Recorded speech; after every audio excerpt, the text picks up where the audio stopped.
Donald Trump being elected in 2024 in the US has brought massive changes to social media across the board. Today we have Mark Zuckerberg talking about how they are going to be getting rid of censorship completely all across the world on Facebook specifically, and hopefully Instagram and a few other platforms follow suit. I think Google, maybe with YouTube, is also swinging a bit more conservative as well. You guys know that my videos don't really get blocked too often. I'm not trying to be super controversial or anything. I don't actually go out to be controversial, but definitely I want to see less of the woke BS that's being pushed on the news and the media. Now with this happening, hopefully Facebook pushes more of the truth. I also saw on the Joe Rogan podcast, the Biden administration was forcing him to take down truths and facts about certain things, guys, which is horrendous to see that they're actually trying to silence the actual truth, which is horrendous. I understand silencing crazy anti this, anti that, but at the same time, guys, we have to see some sort of truth being allowed as well. Let's hear what Mark Zuckerberg has to say. First time watching this video. Hey everyone, I want to talk about something important today because it's time to get back to our roots around free expression on Facebook and Instagram. Ooh. I started building social media to give people a voice. I gave a speech at Georgetown 5 years ago about the importance of protecting free expression, and I still believe this today. But a lot has happened over the last several years. There's been widespread debate about potential harms from online content. Governments and legacy media have pushed to censor more and more. A lot of this is clearly political, but there's also a lot of legitimately bad stuff out there. Drugs, terrorism, child exploitation. These are things that we take very seriously, and I want to make sure that we handle responsibly. They have moderators, and I actually used to know a friend of a friend that was a moderator for Facebook, no joke, and they had severe PTSD. They actually had to leave the actual team because they were just watching those horrendous things all day long, trying to moderate, posts on Facebook, mass shootings, people doing crazy stuff on live streams. So absolutely insane stuff Facebook was trying to censor, which is good. But then also at the same time, guys, how do you weed out people that are just trying to give their opinion on certain topics? It almost looks like this guy got out the flipping, got the curly hair, let his hair grow out, doesn't look really like a nerdy guy anymore, has like a baggy t-shirt, has like a flipping a necklace now, like a chain necklace, kind of looks like a cool guy, doesn't really look like a nerd anymore. Started doing jiu-jitsu. Once you start becoming more masculine, hit the gym, jiu-jitsu, you start to become more of a man. You actually start to become more masculine, your testosterone increases, and therefore you actually start to be less emotional with your decisions, which is probably what prompted this now more freedom of expression, and I'll let you guys figure out what I mean by that, because the more masculine you are, the more you want people to have freedoms. So we built a lot of complex systems to moderate content. But the problem with complex systems is they make mistakes. Even if they accidentally censor just 1% of posts, that's millions of people. And we've reached a point where it's just too many mistakes and too much censorship. Yep. And he had a meeting with Trump in Mar-a-Lago straight after he got elected, and now he's saying this kind of stuff. It's not a coincidence, guys. The recent elections also feel like a cultural tipping point towards once again prioritizing speech. Told you. So we're going to get back to our roots and focus on reducing mistakes, simplifying our policies, and restoring free expression on our platforms. Love it. More specifically, here's what we're going to do. First, we're going to get rid of fact checkers and replace them with community notes, similar to X, starting in the US. Hey, I love that. After Trump first got elected in 2016, the legacy media wrote non-stop about how misinformation was a threat to democracy. We tried in good faith to address those concerns without becoming the arbiters of truth. But the fact checkers have just been too politically biased and have destroyed more trust than they've created. He said, on the Joe Rogan podcast most recently, about a couple days ago, that the fact checkers obviously, they were censoring more more conservative content. So then it started just to be pushed that way. So it's really not a good thing, guys. You want stuff to be non-biased, and unfortunately, stuff just immediately got more biased, more to the left. So then they had to switch it up, especially in the US. So over the next couple of months, we're going to phase in a more comprehensive community notes system. Cool. Second, we're going to simplify our content policies and get rid of a bunch of restrictions on topics like immigration and gender that are just out of touch with mainstream discourse. Damn. What started as a movement to be more inclusive has increasingly been used to shut down opinions and shut out people with different ideas, and it's gone too far. It's true, guys. It almost seems that the left now is the people that are trying to be less inclusive. They're trying to cancel people, block people. It's like, you can still have your opinion no matter how batshit crazy it is, in my personal opinion. It doesn't harm me. But canceling and censoring people, guys, that's not a good way to do things. You have to have it somewhat open, free debate. So I want to make sure that people can share their beliefs and experiences on our platforms. Third, we're changing how we enforce our policies to reduce the mistakes that account for the vast majority of censorship on our platforms. Wow.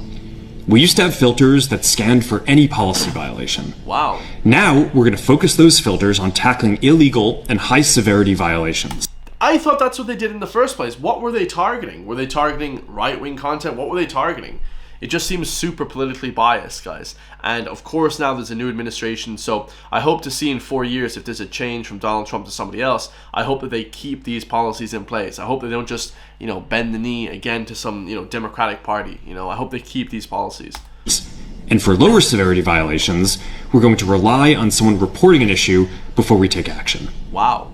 The problem is that the filters make mistakes, and they take down a lot of content that they shouldn't. 100%. So by dialing them back, we're going to dramatically reduce the amount of censorship on our platforms. I like Mark Zuckerberg a lot, guys. He's a good guy. You know what I mean? He's a good guy. It seems like he was a bit influenced by certain people in the past. Now, he needs to be flipping a bit more open thinking. We're also going to tune our content filters to require much higher confidence before taking down content. Ooh. The reality is that this is a trade-off. It means we're going to catch less bad stuff. We'll also reduce the number of innocent people's posts and accounts that we accidentally take down. Fourth, what they mean by that is they're just taking down people's accounts even if they weren't saying anything that extreme. Like, let's be real, guys. Just because I don't agree with your political ideology on whatever, X, Y, and Z, doesn't mean I want you taken off the platform. You're still able to have your voice.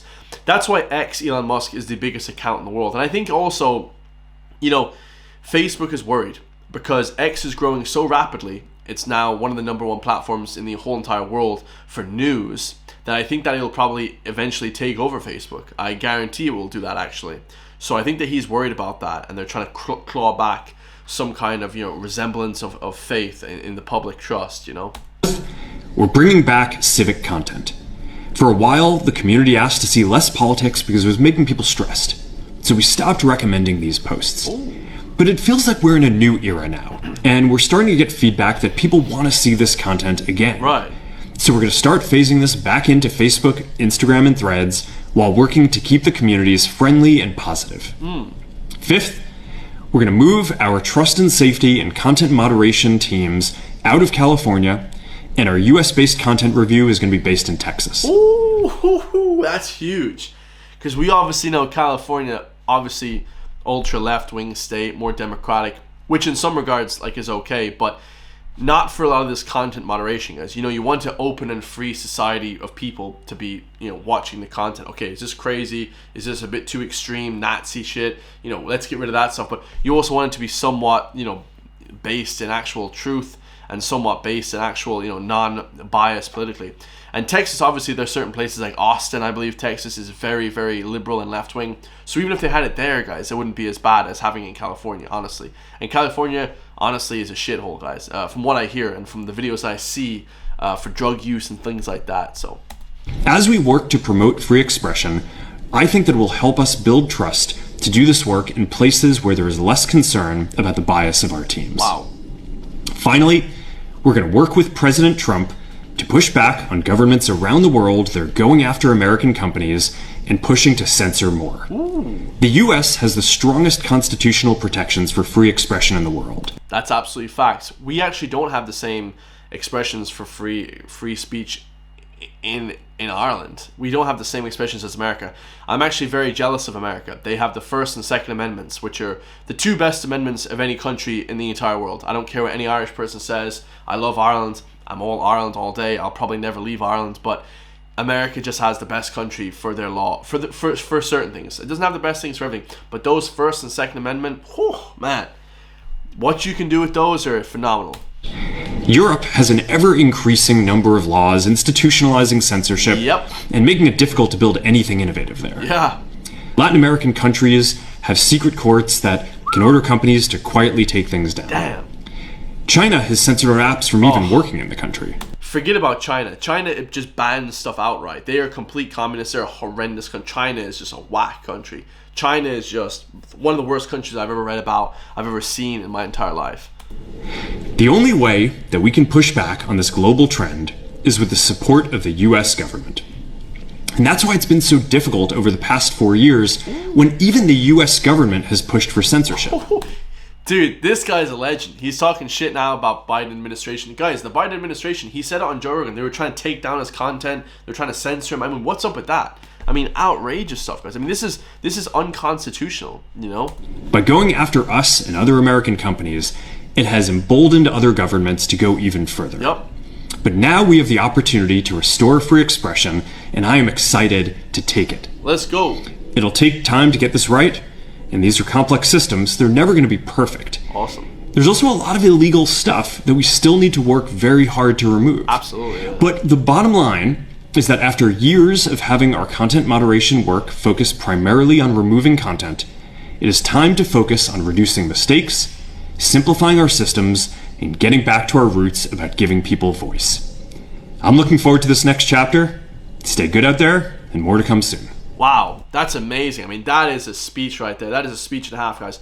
Unbelievable. Let me know your thoughts in the comments down below. Everyone that is of the dead right agenda. Shout out to the uncensored man. He is dead right. You know what I mean? He is absolutely dead right to say these things. You know, like when we see these censorships on platforms, even on YouTube now, YouTube has kind of swung the other way now. It's way more open to certain ideas. I love to see that. Of course, you know, you want to still get rid of illegal things and stuff like that. But for the most part, guys, anything that's on X should be pretty much allowed on Facebook, Twitter, YouTube. I don't really see a big issue there unless there's some sort of crazy ideology or whatever. Let me know your thoughts. I love you all. If you want to support me and my channel, because of course my channel can get taken down tomorrow. Hopefully it won't. But, you know, you guys know I'm doing God's work over here, man. Well, at least I'm trying to do it. You guys can support me on Patreon, okay? Link is in the description. For just the price of a coffee, for just $5 a month, you guys can help support my career and watch a bunch of blocked and uncensored videos over on Patreon. I love you all, and I'll see you in the next one, everybody. Peace.